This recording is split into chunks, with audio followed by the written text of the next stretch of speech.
Bem, pessoal, vamos lá, vamos falar aí mais um pouquinho sobre a LGPD e a implantação ou a implementação, os impactos dessa lei na área de saúde. A gente está conversando aí, esse é o nosso quinto encontro, né? Assim, um curso extenso ou um bate-papo extenso, a gente está trocando aí muita bola nesse sentido. No vídeo anterior, no vídeo 4, nós falamos sobre conceitos de controlador, nós falamos sobre o conceito do operador, do titular, falamos bastante sobre o encarregado de proteção de dados. Depois falamos sobre os agentes de tratamento de dados, né, aquele mix ali entre o controlador e o operador que o legislador trata.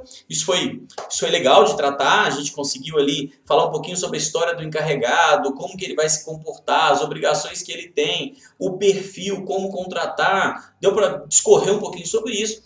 E no finalzinho, né, eu começo, no final do vídeo 4, eu comecei a falar com você sobre recepção. Aí falamos sobre propósito também, sobre necessidade de dado, uso de dado, um pouco sobre sistema, o que esses sistemas de recepção, seja do consultório, da clínica, do laboratório, enfim, os sistemas que registram as pessoas na recepção ali, os pacientes, o que esse sistema precisa ter.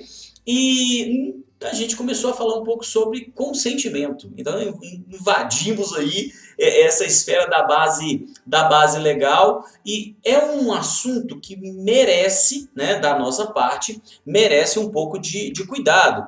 Em que sentido? Eu antecipei isso no vídeo 4.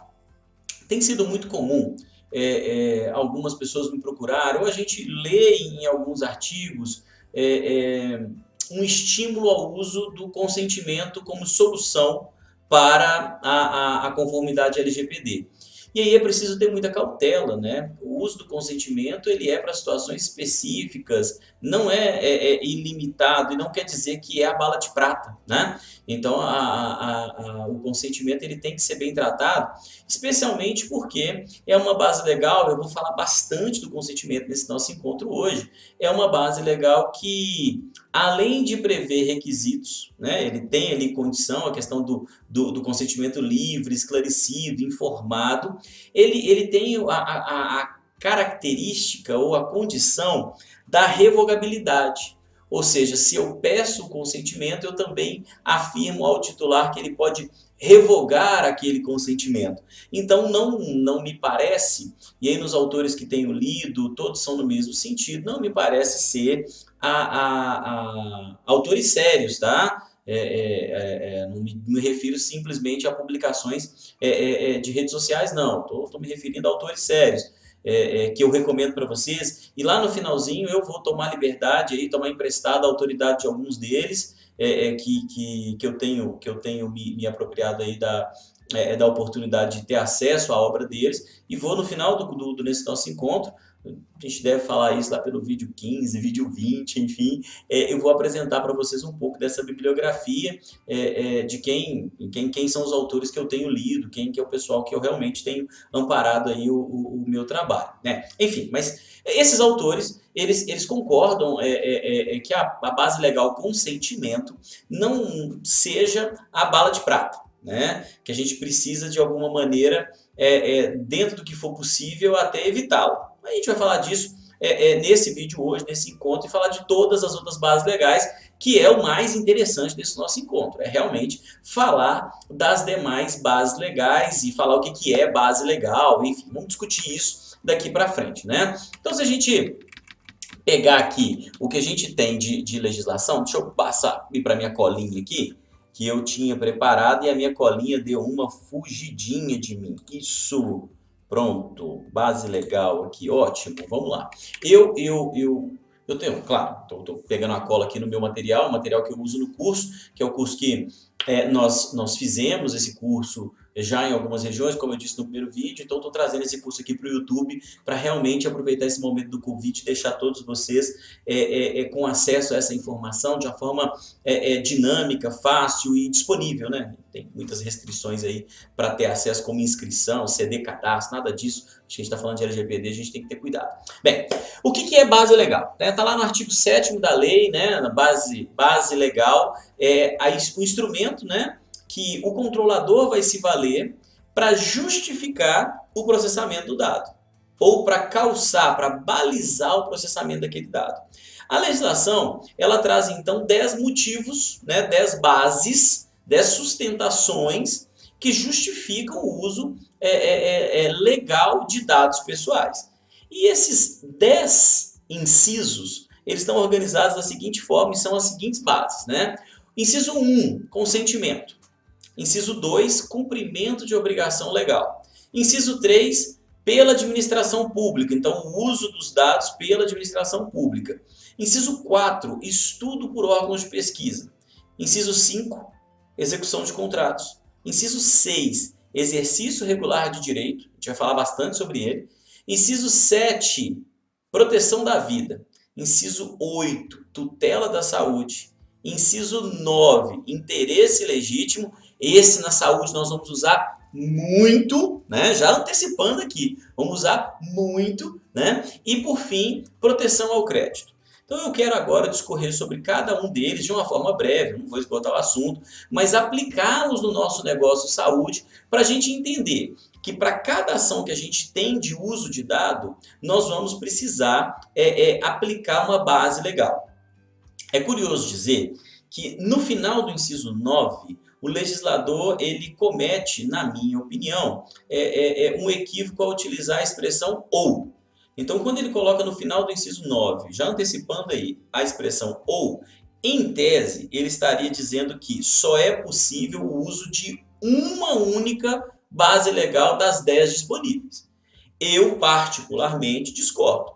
Eu penso que é possível, sim, a aplicação de mais de uma base legal para justificar o tratamento de dados. Alguns vão dizer, mas por quê? Para quê? Já que tem uma, para que ter duas? Mas existem implicações outras ali, como a realização de uma IPD para o uso de dados sensíveis. Mas eu tenho dados sensíveis para a eventual tutela da saúde. Eu tenho dados sensíveis para o eventual tratamento de interesse legítimo dentro de um faturamento, por exemplo, quando eu emito uma conta ou quando eu gero um arquivo XML. E no caso do arquivo XML, eu teria interesse legítimo e teria execução de contrato. Então a gente vai pensando aí do que a gente está falando, né? Mas para não antecipar muita coisa e a gente entrar em cada um deles e ir tratando essas atividades, eu queria começar com vocês pelo não é o consentimento. Eu quero começar pelo cumprimento de obrigação legal. E por quê? Porque já agora eu quero que vocês comecem a pensar o consentimento como última hipótese de processamento de dados. Para mim, e como eu disse, alguns autores estão nessa mesma esteira, é importante que a gente não se ampare no consentimento como primeira opção, especialmente por ele poder ser revogado, como eu já disse. Então, preparar toda a minha estrutura, todo o meu arcabouço de processo, toda a minha área de produção em cima de algo que pode ser revogado é perigoso. A gente vai falar sobre cada um desses pontos, mas vamos jogar o consentimento por último, ok? Bem, então vamos lá. Cumprimento de obrigação legal, inciso 2, opa, a gafezinha aí do nosso primeiro encontro, o telefone tocou hoje, não vai acontecer. Inciso 2, então, cumprimento de obrigação legal. Quando que eu vou utilizar a base legal cumprimento de obrigação legal? Ou seja, quando que uma obrigação legal me permite processar um dado? Exemplo clássico, dados de funcionário do E-Social. Eu preciso gerar o arquivo do E-Social lá no meu departamento pessoal, no meu RH, e esse processamento ele tem que ser feito em uma base legal. Ou seja, eu preciso justificar o motivo que eu estou processando aquele dado para a NPD lá no meu mapa de dados. Para frente a gente vai falar muito sobre isso. E se vocês perceberam, a gente já está construindo o nosso mapa de dados, né? Quando a gente fala sobre propósito, quando nós falamos ali sobre identificação do titular, quando a gente fala sobre atividade, transparência, a gente está construindo o nosso mapa de dados. E hoje, quando a gente fala de mapa de base legal, a gente também está falando um pouquinho sobre aí o mapa de dados, porque a base legal tem que constar do mapa de dados para a gente tomar algumas decisões, eu falo no final do vídeo. Bem, voltando lá então. Cumprimento de obrigação legal é uma atividade que eu tenho que executar porque existe uma lei, existe uma obrigação, né, legal, uma lei, que me obriga ali, me impõe o uso daquele dado. Então eu não preciso do consentimento do funcionário para processar o E-Social. Não faz sentido eu precisar do consentimento do funcionário para processar o E-Social, concorda? Por quê? Porque eu tenho uma lei que me obriga. Então, nesse caso, eu não vou usar o consentimento. Nessa atividade, eu vou usar a base legal. Existem outras que a gente poderia pensar ainda na área da saúde. Tá, João, foi fácil. Você usou lá um dado do RH, mas eu quero da saúde. A DEMED, a emissão de nota fiscal. Eu preciso pedir o consentimento do titular para usar o CPF dele numa nota fiscal? Não, eu tenho uma lei, uma obrigação, especialmente no nosso caso que é prestação de serviço, eu não consigo emitir nota fiscal sem identificação do titular. Eu preciso emitir e eu preciso identificar o titular pelo seu CPF. Então não tem como eu virar para o paciente ou para o responsável financeiro e falar assim, você me autoriza o uso do CPF? Não faz sentido esse pedido. Então a lei traz essa possibilidade para algumas atividades, cumprimento de obrigação legal, por exemplo, né? Eu não preciso do consentimento ali, a base legal que eu vou utilizar é a base legal, cumprimento de obrigação legal, está lá no inciso 2 do artigo 7º. Um outro caso, só para fechar o cumprimento de obrigação legal, é a obrigação do profissional de saúde registrar os dados do paciente em prontuário. Está lá. Código de Ética Médica e alguns outros instrumentos, a gente fala sobre isso, né? Isso está claro. Tem sentido eu pegar o consentimento do paciente para fazer um registro sobre a sua condição de saúde? Não. Eu tenho obrigação legal de fazer aquele registro, de fazer aquela coleta, de fazer aquela anotação, né? Então, a obrigação que me impõe, eu tenho que seguir, ela é a justificativa para aquela atividade. Então, já iniciando o trabalho, cada atividade precisa ter uma base legal. Depois a gente vai falar em consentimento, a gente volta em todas essas que nós discutimos. Bem, pelo uso pela administração pública. A administração pública ela é isenta, né, do consentimento ou de outras bases, né, quando ela tiver a necessidade do dado do titular, do dado ali do cidadão, para executar suas atividades enquanto função pública. O exemplo clássico, processamento aí do Bolsa Família.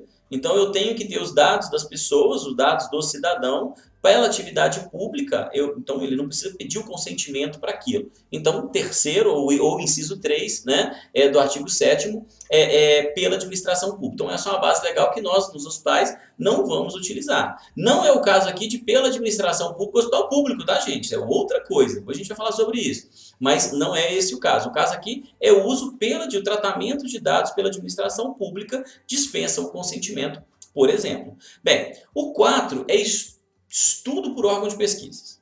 Então, inciso 4, artigo 7º, é a base legal. Quando ocorrer estudo por órgão de pesquisa, não precisa aí do consentimento e é a base legal que justifica esse processamento. Mas que órgão de pesquisa? Qualquer um? Aquele órgão de pesquisa lá da universidade privada? Não, não. Órgãos de pesquisas reconhecidos assim, né, tratados pelo governo. Né? Enfim, IBGE, por exemplo, órgãos de pesquisa de campanhas eleitorais, órgãos reconhecidos que têm registro desses dados.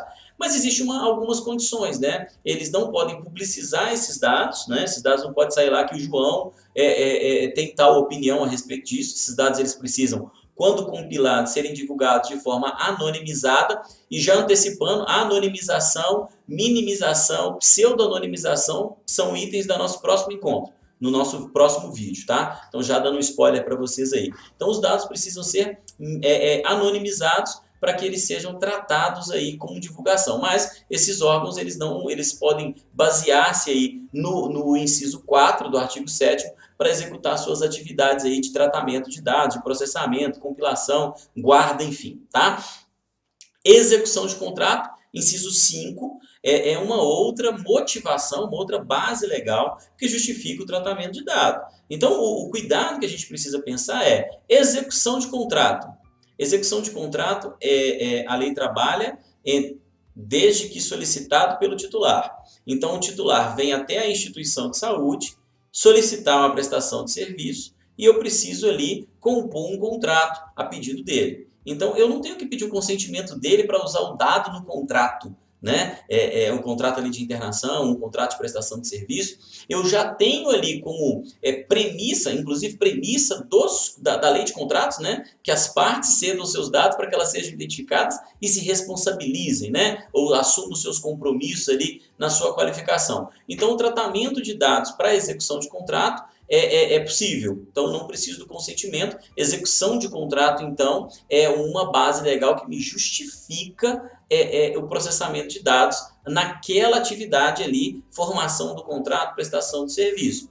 Exercício regulado de direito, aqui é ótimo falar disso, né? Eu tenho alguém que me deve, eu preciso cobrar dessa pessoa. Imagina se para exercer a minha atividade, ou para executar a minha atividade cobrança, eu tivesse que ter o consentimento da pessoa para fazer a cobrança. Não, a perspectiva ali do exercício regulado de direito, ela está relacionada necessariamente a três ambientes, me desculpe. O jurídico, né, o administrativo e o arbitral. Arbitral nos limites da lei de arbitragem, não pode ser qualquer árbitro, como um árbitro não reconhecido, arbitragem no sentido legal.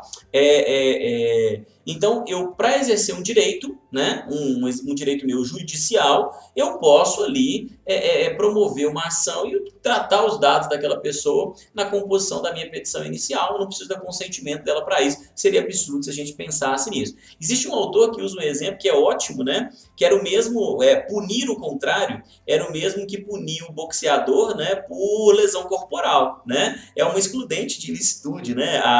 No exercício da atividade do boxeador, lesão corporal é uma dos resultados possíveis ali e naturais da entrega que ele tem que fazer enquanto profissional. Então, punir a empresa por processar dados, por exercer um direito, seria algo fora do normal. Então, a lei criou essa aí, excludente de ilicitude por brincar, é evidente que aqui é uma brincadeira, criou essa condição para que empresas e pessoas jurídicas tratem dados pessoais no exercício do seu direito, né, se valendo aí desse argumento sem a necessidade do consentimento. Proteção da vida, essa é clássica. O pessoal fala muito, mas a minha atividade é saúde, então é proteção da vida, eu posso me amparar nela? Não, gente. É proteção na vida no sentido de proteção em situações de risco, eminência aí de uma ocorrência de uma lesão. Então, eu posso usar, inclusive, dados de terceiro, né? Eu receber ali um paciente desacordado e ele está acompanhado, eu posso tratar o dado dele a partir das informações prestadas pelo acompanhante. Então, é proteção da vida nesse sentido, numa situação de emergência, numa situação ali realmente grave, em que eu tenho que proteger ou o titular ou um terceiro que não está diretamente envolvido ali, ok? Também podemos pensar em notificação compulsória, em tratamento de pacientes soropositivos, em que o médico tem, aí mas cai lá no cumprimento de obrigação legal, né, em que o médico tem ali, o profissional tem a obrigação de comunicar o parceiro sobre aquela condição, enfim. Então, proteção da vida está nessa esfera. Tutela da saúde, então, tutela da saúde vai ser utilizado quando? Por profissionais de saúde. Então, não estamos falando aqui de empresa, tá? Ou por entidades sanitárias, não estamos falando de hospitais privados nem filantrópicos, nem de hospitais públicos também, estamos falando de entidades sanitárias como o SUS, como a Vigilância Sanitária, que pode processar dados pessoais a partir, né, dessa base legal, ok? Então, tutela da saúde, ou seja, para fazer registros da saúde, como eu mencionei, dados sobre a saúde do paciente, dados sobre a saúde de uma população, pode ocorrer ali, pelo profissional de saúde, o uso daqueles dados sem o consentimento. Por entidades sanitárias, como o SUS, como a Anvisa, né, por exemplo, o uso desses dados também é permitido, ok? Interesse legítimo é o cara que eu queria chegar, porque nós vamos usar muito, então, nós vamos usar muito contrato, a gente vai usar muito cumprimento de obrigação legal, nós vamos usar muito interesse legítimo, e esses três especialmente para fugir do consentimento. O que é um interesse legítimo? Interesse legítimo é o tratamento de dados para que o controlador exerça suas funções, desde que não cause risco ou grave lesão, ou risco de lesão ao titular. Então, o controlador pode exercer atividades né? Sem ali a participação do consentimento, mesmo sem uma condição ali das outras bases legais, pelo seu interesse. Então, o processamento de uma estatística sobre pacientes atendidos no último ano com determinada patologia. O DRG vai ajudar muito para exemplificar isso, né? O processamento do DRG vai se encaixar totalmente em interesse legítimo. Não é obrigação legal. Não é execução de contrato, muito embora alguém poderia discutir assim: ah, mas o plano de saúde tem um contrato comigo para tratar os dados do terceiro, ele me exige o processamento do DRG. Pode passar por aí também, é uma argumentação. Mas eu vejo o DRG como uso e interesse legítimo. Quer ver um outro? Processamento de repasse. Processamento de repasse trata dado do paciente, dado sensível do seu referente ao tratamento que ele fez, tempo de internação, doença, medicação, enfim, aos casos de repasse de parte de material, parte de equipamento, enfim. Não há uma relação de contrato direto com o paciente, então não pode ser para execução de contrato. Não há uma relação direta de obrigação legal, porque é um contrato entre terceiros, entre hospital e médico, né? Pensando em hospital, clínica, e não há uma relação direta do paciente com aquela transação. Mas eu preciso pegar o consentimento do paciente para fazer repasse? Não, eu vou usar interesse legítimo. Agora, vamos lá. Para interesse legítimo, né, e para tratamento de dados sensíveis, nós precisamos executar uma AIPD, uma avaliação de impacto do processamento de dados, que vai ser avaliado pelo encarregado de proteção de dados. Ele vai fazer ajustes para que se garanta que aquele processamento não coloque o paciente de fato em risco. Que tipo de risco nós teríamos para o paciente? Claro, processa-se o relatório de repasse do médico e manda para a secretária do médico uma lista com todos os pacientes atendidos, telefone, endereço, o tratamento que fez, o CID. Pronto, essa lista vaza a partir do e-mail lá da secretária. Esse paciente está em risco, né? Risco de ter ali a sua informação divulgada, um acesso aí que ele não gostaria. Nesse caso, o encarregado vai identificar essas vulnerabilidades e fazer sugestões de alteração no processo. Mas está lá na IPD, vai ter um vídeo específico sobre a IPD e conduta, a gente vai tratar isso para frente, tá? Então, interesse legítimo são todas aquelas atividades executadas pelo encarregado, pelo controlador, que justificam, né, ou que são necessárias para o cumprimento aí do seu exercício ali de atividades, desde que não coloque o titular em situação de risco, ok? É importante dizer que falta uma, né, a 10, que é proteção de crédito, antes da gente falar de consentimento, tá? Proteção de crédito, óbvio, foi criado para proteger um mecanismo que precisava disso, né? Quem investe dinheiro, como os bancos, as grandes marcas de cartões de crédito, elas precisam ter garantias do recebimento, que senão a inadimplência seria algo possível aí de se imaginar como alta se eu criasse uma condição que ele não pode, por exemplo, me negativar sem o meu consentimento, né? Não faria muito sentido isso. Então criou-se ali para a proteção de crédito, uma base legal para dar subsídio e garantias legais aí para que as operadoras financeiras possam processar aí os seus créditos e tenham ali condição de proteger os seus créditos. Eu não vou entrar em detalhes técnicos, é só para explicar um pouquinho essa diferença para vocês e para dizer que perceberam que tem um monte de base legal que a gente pode usar sem precisar do consentimento? Eu já mencionei algumas: o interesse legítimo, emissão de conta, geração de relatório, vai ser tudo por interesse legítimo, né? Não tem como ser diferente, ok? Interfaceamento com equipamento, não tem interesse legítimo, não tem jeito de ser diferente, né? Então a gente precisa pensar outras estratégias. Cumprimento de obrigação legal, quando eu tenho ali que atender um requisito e o nosso mercado é extremamente regulado. A gente vai encontrar obrigação legal para tipo de tinta da parede do quarto, para espessura do piso e material do piso, para largura de porta, né, de banheiro, para largura de porta de quarto. Então nós temos obrigação legal que sustenta boa parte das nossas atividades, né? Agora, existem algumas atividades que elas exigem o consentimento. Por quê? Porque elas fogem do comum, elas fogem do propósito. Lembra do propósito? Está lá no nosso vídeo 2, vídeo 3, falando muito sobre propósito, né? Elas fogem disso. Exemplo, para o agendamento, eu pego o telefone do paciente. Ótimo, está dentro do propósito agendamento. Tá? Existe uma relação lógica de necessidade e de adaptação, de adequação. Agora, eu posso fazer contato com esse paciente daqui a um ano para informar que a consulta dele está na hora de acontecer de novo? Posso, mas para isso eu preciso do consentimento. Por quê? Porque esse uso, essa atividade, né, buscativa de agenda, ela não está calçada em nenhuma das outras bases legais. Ela não encontra amparo em nenhuma, nem no interesse legítimo, porque o interesse legítimo ele tem que ser muito cuidadoso o uso dele ali. Então, por exemplo, calçar interesse legítimo para busca ativa de agenda, o encarregado de proteção de dados vai dar bomba, vai falar que é consentimento, e a gente precisa tratar consentimento.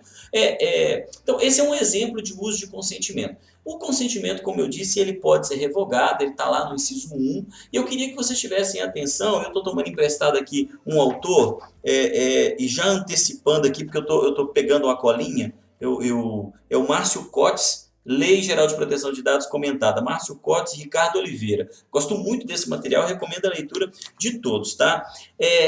Veja como são as coisas. O artigo 7º, 1, fala sobre consentimento. Aí vem o artigo 8º todo falando sobre consentimento. Então, o que ele diz? Olha, eu vou ler o artigo de lei, tá? Ele diz assim, o consentimento previsto no inciso 1 do artigo 7º deverá ser fornecido por escrito. Opa, então existe forma.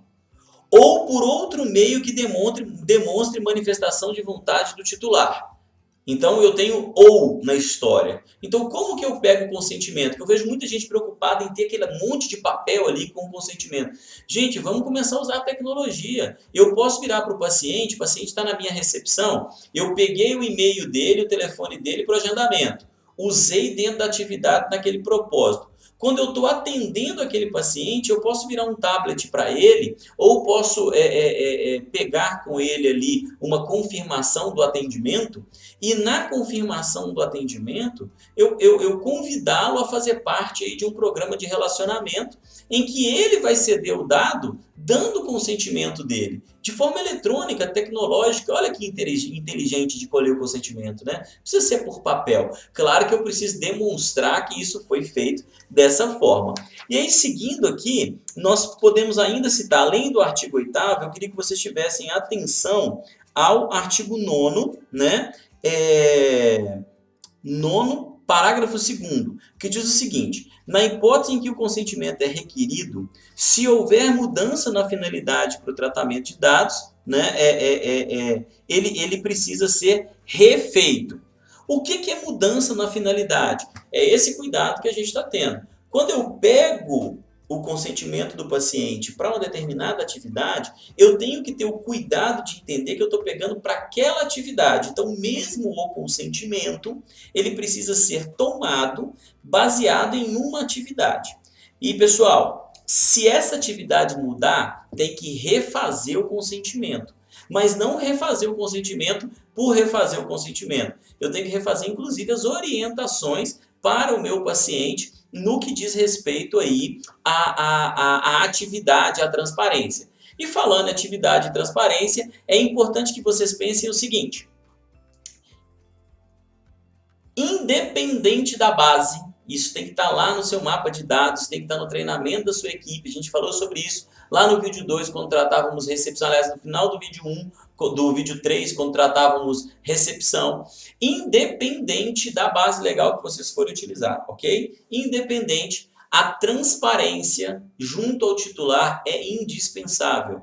O dado precisa ser coletado e o titular tem que saber para quê, por quê, por quanto tempo e qual a motivação legal do uso. Como nós vamos fazer isso chegar no titular? A legislação e o spoiler da União Europeia até mostram para a gente uma série de opções que não precisa ser um texto, um documento. Isso pode estar num vídeo dentro da minha intranet, isso pode estar num banner, isso pode estar na exposição ali do recepcionista, isso pode estar na experiência do nosso paciente. durante a jornada dele dentro da nossa instituição. O importante é que ele tenha ciência e consciência e tranquilidade de saber como que os dados dele são tratados dentro da instituição de saúde, ok? Então, como eu mencionei, né, o consentimento ele tem que ser pensado sempre como uma das últimas hipóteses, sob pena da gente inviabilizar o nosso negócio. Nós vamos falar sobre consentimento e contrato quando a gente for tratar marketing, que é um dos tópicos, um dos vídeos que a gente vai abrir aqui para frente, tá? Então, imaginar que o consentimento tem que ser por escrito ou por outra forma é legal, ele tem que ser livre, então ele não pode ter pressão sobre o paciente para que ele assine ou para que ele consinta, né? Ele tem que ser informado, ou seja, eu preciso explicar para o paciente todo o conjunto de uso que vai ser feito com aquele dado dele, como eu já mencionei. Ele precisa ser inequívoco, ou seja, os elementos que eu utilizar para formar o convencimento do paciente, do titular, seja do funcionário, enfim, sobre aquele consentimento que ele está prestando, ele tem que ser inequívoco. E inequívoco é um problema na lei, porque nós temos que fazer prova depois que o nosso processo deixava muito claro que aquilo ali era inequívoco em relação às informações prestadas. O que significa dizer que nós precisamos documentar o nosso processo, documentar os nossos treinamentos, ter de forma clara e padronizada as nossas ações. Não vale falar de um jeito para um e de outro jeito para outro, ok? Além de inequívoco, nós precisamos ter ali a concordância do titular, por óbvio que é o consentimento dele. Isso tem que estar firmado ou por escrito ou por outro meio que comprove essa concordância. E sempre lembrar, pessoal, consentimento não é a única forma de se processar a conformidade LGPD. Na saúde, vamos correr do consentimento, porque senão a gente não vai trabalhar. Eu fico imaginando, eu brinco no curso, né? Vou perder essa oportunidade aqui. O paciente diante do recepcionista, né? O recepcionista falando assim, olha, o senhor me autoriza a usar o seu nome para o cadastro? Aí o paciente fala assim, não. Então o que a gente responde se o paciente negar o uso do nome dele para o cadastro? Gente, não faz sentido. Por isso que o consentimento não é a base legal que a gente vai utilizar para as nossas atividades como bala de prata, tá? Assim como o interesse legítimo também não vai requerer sempre uma IPD, a gente vai falar disso para frente. Bem, existe uma exceção nisso tudo, quando a gente falar de tratamento de crianças. Tratamento de crianças, a própria lei estabelece, está lá no artigo 14, que tratamento de criança vai pedir consentimento. Eu preciso de consentimento de quem? Pais ou responsável legal, tá? Para tratar dado de criança, eu preciso do consentimento. Então, pessoal, recepcionistas, coordenadoras de recepção, departamento jurídico, treinadores, pessoal aí de dentro dos hospitais, vamos ficar atento porque eu já vi muita ficha de admissão de paciente para consulta de urgência, admissão de paciente para cirurgia, admissão de paciente para pequenos procedimentos e exames, paciente menor, em que lá no campo responsável estavam os dados do paciente, estavam os dados da criança. A assinatura era do maior, né? Era do responsável, mas lá no campo estavam os dados da criança. Esse é um ponto. O outro ponto é a lei é clara. Quem assina é o responsável pela criança, responsável legal ou pai e mãe, tá? Dessa obrigação para a criança tem uma única exceção, quando a criança estiver em situação de risco. Então, foi uma situação de emergência, de vulnerabilidade. A criança chegou desacordada, é trazida por terceiro, vítima de um atropelamento. Então, eu posso ali fazer uso dos dados dessa criança, fazer registro dos dados dela, sem autorização dos pais. Mas isso tem que ser feito no primeiro atendimento. E o meu serviço social, imediatamente, tem que conseguir contato com o responsável legal ou com os pais, para que ele possa vir até a instituição, tomar pé da situação e consentir ali a continuidade aí do uso do processamento de dados dessa criança, tá joia? Pessoal, é um vídeo tenso, é um assunto nem tanto polêmico, mas que exige atenção, mas a mensagem que tem que ficar é a seguinte: consentimento não é, a exceção do tratamento de dados de criança, a única base legal que a gente tem. Então é importante consultar o seu jurídico, é importante que você alinhe com a sua consultoria, é importante que no momento de compor aí o mapa de dados da sua instituição, vocês tenham o cuidado de compreender exatamente esse uso de dados e como essa atividade se encaixa em uma das 9 opções, né, à exceção do consentimento do artigo 7º. Por quê? O que sobrar e você precisar fazer, vai ter que ter consentimento. E se tiver consentimento, a gente tem todas as regrinhas do consentimento e a gente precisa pensar tecnologia para não ficar acumulando papel e ter dificuldade de comprovar depois. Mais uma vez, muitíssimo obrigado pela companhia. Tem sido um prazer poder estar com vocês nesses encontros, nesse bate-papo. Espero que daí eu esteja conseguindo contribuir com você. Consultores, vocês que estão prestando aí consultoria em LGPD para as instituições de saúde.